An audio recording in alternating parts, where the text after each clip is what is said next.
लढेंगे जीतेंगे मंदिर वही बनाएंगे. मंदिर पाडलेला महापालिका प्रशासनाचा धिक्कार असो असा नारा देत विलेपार्ले येथील पाश्वनाथ जैन मंदिर बेकायदेशीरपणे पाडणाऱ्या मुंबई महापालिकेचे संबंधित अधिकारी आणि कर्मचाऱ्यांना बडतर्फ करून सखोल चौकशी करण्याची एकमुखी मागणी गुरुवारी सांगलीतील जिल्हाधिकारी कार्यालयावर काढण्यात आलेल्या आक्रोश मोर्चाद्वारे करण्यात आली आहे.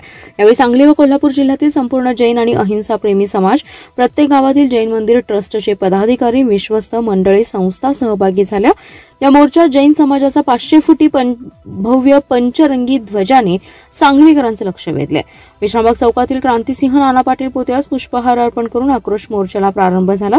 मोर्चाच्या अग्रभागी स्वस्तिश्री भट्टारक पट्टाचार्य जिनसेन महास्वामीजी, आमदार राजेंद्र पाटील येड्रावकर, जैन सभेचे अध्यक्ष भालचंद्र पाटील, रावसाहेब पाटील, अजित पाटील, संजय शेटे, अरविंद मजलेकर, सागर चौगुले, प्राध्यापक एन.डी. बिरनाळे उपस्थित होते. यावेळी खासदार विशाल पाटील, आमदार सदाभाऊ खोत, पृथ्वीराज पाटील, सिद्धार्थ गाडगीळ यांच्यासह राजकीय पक्षांचे कार्यकर्ते सहभागी झाले.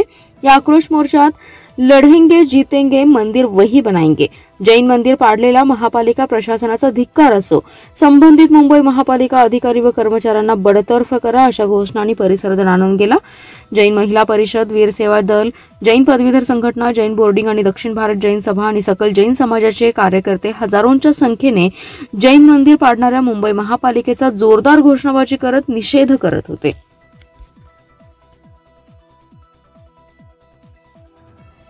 माव्याची उधारी मागितल्याच्या कारणावरून झालेल्या वादात कुख्यात गुंड नितीन संजय पालकर याचा चॉपर आणि कोयत्याने सपासप वार करून निर्घुण खून केल्याची घटना भर दुपारी 1:30 वाजण्याच्या सुमारास घडली आहे. इस्लामपुरातील आठवडा बाजार परिसरात अजिंक्य बाजारच्या समोरील पानटपरीजवळ भर दिवसा घडलेल्या घटनेने शहरात एकच खळबळ उडाली आहे.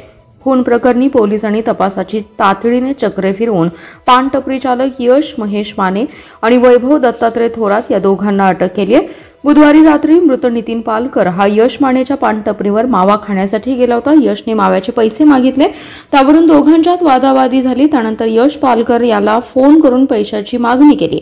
त्यावेळीही शाब्दिक चकमक झाल्याने शिवीगाळ करत धमकी यश पालकरला दिली होती. सकाळी पालकर आणि त्याचा मित्र रोहित हे दोघे टपरीवर गेले होते. त्या ठिकाणी सोबत वैभव थोरात हा देखील होता. यावेळी यशने नितीनला काल खाल्लेल्या माव्याची उधारी मागितली. त्यातून पुन्हा वाद झाला. नितीनने रागाच्या भरात पानपट्टीत असलेला QR कोडचा स्टँड माने याच्या अंगावर फेकून मारला. या रागातून माने याने कोयता काढला. वैभव थोरातने चॉपर काढून दोघांनी नितीन पालकरच्या डोक्यात, हातावर आणि पोटावर वार करून गंभीर जखमी केलं. घटनास्थळी नितीन पालकर रक्ताच्या थारोळ्यात पडला होता. या प्रकारानंतर यश माने आणि वैभव थोरात यांनी घटनास्थळावरून पलायन केलं. बाजाराचा दिवस असल्याने आठवडा बाजार परिसरात मोठी गर्दी होती. रक्ताच्या थारोळ्यात पडलेल्या पालकरला उपजिल्हा रुग्णालयात हलवण्यात आलं, परंतु त्यापूर्वीच त्याचा मृत्यू झाला होता. जम्मू आणि काश्मीरमधील पहलगाममध्ये झालेल्या दहशतवादी हल्ल्यामध्ये 28 नागरिकांना जीव गमवावा लागलाय. या घटनेच्या निषेधार्थ महाराष्ट्र नवनिर्माण सेनेच्या वतीने शहरातून मोटरसायकल रॅली काढून स्टेशन चौकात पाकिस्तानचा झेंडा पायदळी तुडवत दहशतवाद्यांच्या पुतळ्याचं दहन करण्यात आले. तर पंतप्रधान नरेंद्र मोदी यांना आता 56 इंच छाती दाखवण्याची वेळ आली असं मनसेचे जिल्हाध्यक्ष तानाजी सावंत म्हणाले. जम्मू काश्मीर येथील पहलगाममध्ये झालेल्या दहशतवादी हल्ल्याचा निषेध करण्यासाठी महाराष्ट्र नवनिर्माण सेनेच्या वतीने सांगली शहरातून निषेध मोटरसायकल रॅली काढण्यात आली.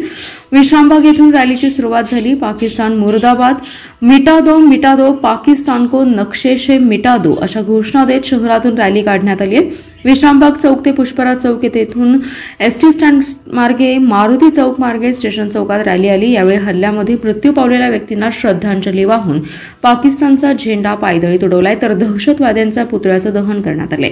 जिल्हाध्यक्ष तानाजी सावंत यांनी केंद्र सरकारचा समाचार घेतला. आता उरीसारखा सर्जिकल स्ट्राईक नको, पाकिस्तानमध्ये घुसून दहशतवाद्यांचा संपूर्ण खात्मा करायला हवा. भारतातील जनता तुमच्या सोबत आहे. जात विचारून गोळ्या घातल्या, केवळ हिंदूंना टार्गेट केलं, कारण आपल्या देशात हिंदू मुस्लिम दंगली घडवण्याचा हा डाव केवळ दहशतवाद्यांचा नसून पाकिस्तानचा असल्याचा आरोप तानाजी सावंत यांनी केलाय. आता पंतप्रधानांनी मागे पुढे न बघता 56 इंच छाती दाखवून पाकिस्तानमधील दहशतवाद संपवावा असं आवाहन केलंय. कवटेमंकाळ तालुक्यातील नांगोळे येथील प्रभाकर रोहिदास सातपुते यांची 1.5 एकर क्षेत्रातील वसई केळीची बाग बुधवारी रात्री झालेल्या जोरदार वादळी वाऱ्याने भुईसपाट झाली आहे. सुमारे 5 लाख रुपयांपेक्षा जास्त नुकसान झाले.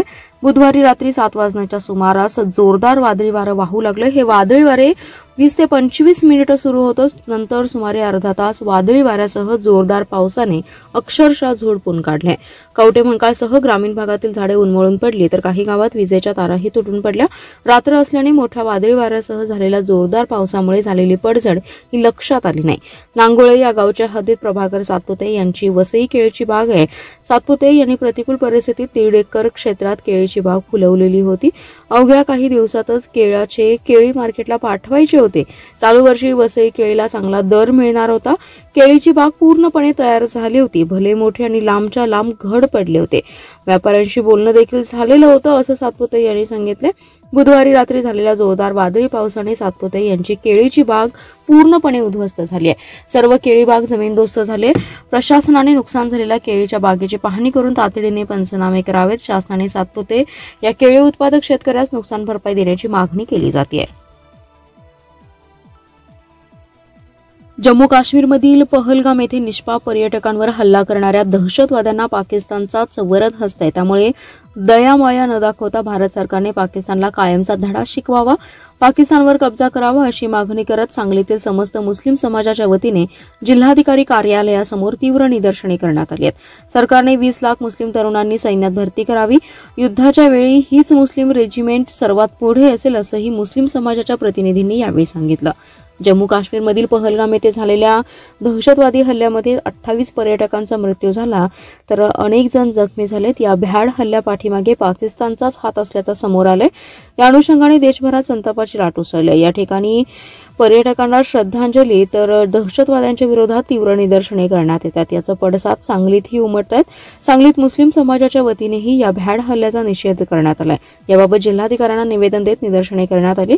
पर्यटकांवर झालेल्या हल्ल्याप्रकरणी भारत सरकारने पाकिस्तानला कोणतीही दयामाया दाखवू नये, ठोस कारवाई करावी, पाकिस्तानवर कब्जा करावा, भारतीय सैन्य दलात 20 लाख मुस्लिम तरुणांची भरती करावी, मुस्लिम रेजिमेंट स्थापन करावी. ही रेजिमेंट पाकिस्तान विरोधातील युद्धात सर्वात पुढे असेल असंही मुस्लिम अशी मागणी समाजाच्या वतीने करण्यात आली. यावेळी आसिफ बावा यांच्यासह असंख्य मुस्लिम समाज बांधव उपस्थित होते.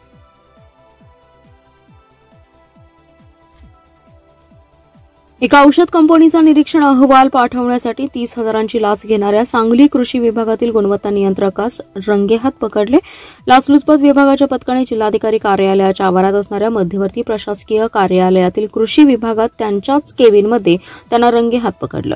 संतोष रंजना राजाराम चौधरी असं कारवाई केलेल्या अधिकाऱ्याचं नाव आहे. या प्रकरणी विश्रामबाग पोलीस ठाण्यात चौधरी यांच्यावर लाचलुचपत अधिनियम अंतर्गत गुन्हा दाखल करण्यात आलाय.